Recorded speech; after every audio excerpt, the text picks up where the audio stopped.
Now, coming to the clinical course on community engagement, law, governance, and social entrepreneurship, the course aims to provide the blend of theory and practice and promote clinical education, and also provide an opportunity for law students to not just do a classroom learning but also provide them a space by working in the field, by working with the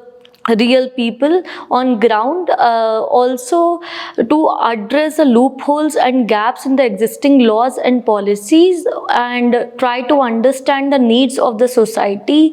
and also to basically understand the implementation part of the existing laws and policies, by working with the NGOs, by working with the lawyers, by working with the judges, influencers, community members, and many people out there. That will help the law students to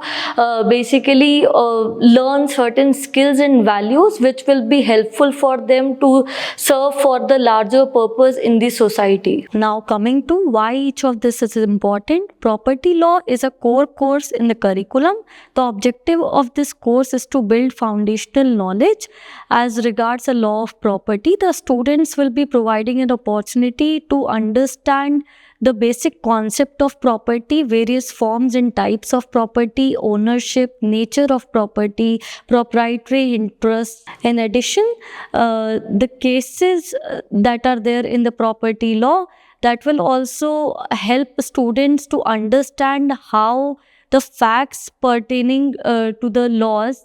are getting developed, how precedent is getting developed in doctrines of the property law.